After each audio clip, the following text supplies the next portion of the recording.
이낙연 전 대표와 추미애 전 법무부 장관이요. 정경심 교수 2심 판결을 두고 각각 SNS에 의견을 올렸는데 이 의견 내용 부분이 또 논란이 되고 있습니다. 그러니까 이 사모펀드 비리 관련 판결에서 판결 결과는 일부 무죄가 나왔고 유죄 판결이 나온 부분이 상당 있습니다. 그런데 이 추미애 전 장관과 이낙연 전 대표 둘 다 총리 둘 다 완전 모두 무죄다 이렇게 주장을 했는데 지금 논란이 되고 있잖아요. 저도 어제 방송에서 잘못 말했어요. 자본시장법 위반 관련해서는 전부 무죄가 나왔습니다. 이렇게 말씀을 드렸는데 이렇게 세 차례에 걸쳐서 WFM 주식을 정경심 교수가 샀었거든요. 장내 매수한 게 있었고 장외 매수한 게 있었는데 장외 매수한 12만 주에 관해서만 무죄가 나왔고 앞에 그 1만 6천 주 정도 되더라고요. 네네. 이 부분에 대해서는 유죄가 그대로 유지가 됐어요. 그렇죠. 그러니까 저분들이 전부 무죄다 이렇게 한 거는 잘못 말한 건데 지금 이낙연 대표나 추미애 장관 이렇게 말씀하시는 걸 보면은 조국 장관이 짚는 부분이랑 비슷해요. 조국 장관은 뭐라 그랬냐면은 원래 이거를 권력형 범죄로 가가지고는 과잉 수사를 하다가 나온 거는 결국 입시 비리밖에 없다 이런 식으로 여론 플레이를 했다고 주장을 했는데 그런 주장과 일치하는 것 같은데요. 별건이라는 것도 말 안 되는 게 뭐냐면은 재작년에 제가 뉴에라에서 그 얘기를 했었어요. 오늘 압수수색 들어갔다고. 그때 처음에 들어갔던 게 서울의대하고 부산대 그런 입시비리 먼저 들어갔거든요. 네. 이게 별건 수사가 아니란 말이에요. 근데 네네. 너무 지나치게 사안을 왜곡하고 있는 게 아닌가 생각이 듭니다. 네. 여기서 말씀하신 뉴에라는 뉴스에일 라이브 우리 프로그램을 이야기하는 겁니다.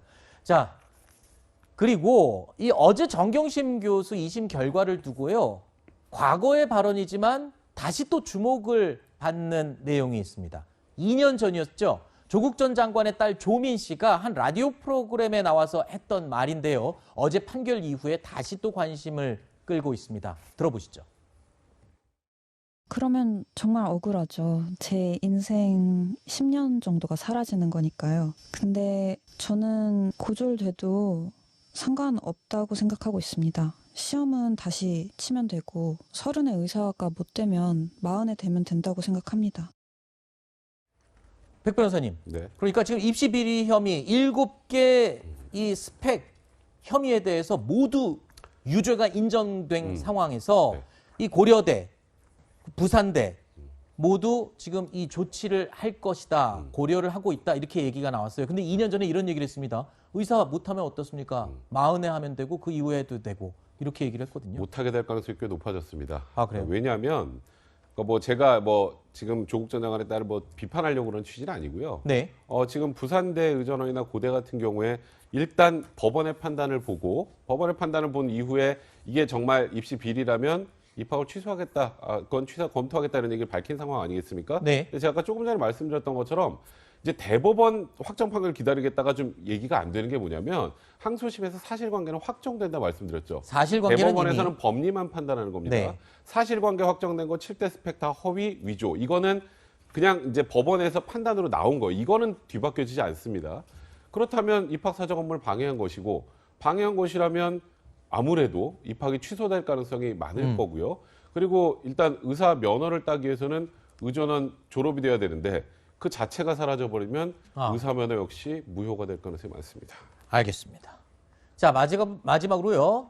이 내용도 하나 더 짚어보겠습니다. 어제 정경심 교수 선고 공판의 모습을 드러냈던 김의겸 열린민주당 의원.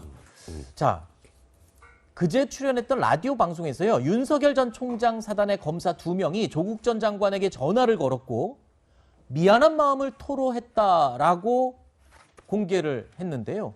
자, 이 발언을 두고 여러 가지 해석이 나오기도 했습니다. 김의겸 의원의 발언에 대해서 조 전 장관 일가 수사를 지휘해왔던 한동훈 사법연수원 부원장이 입장을 냈습니다.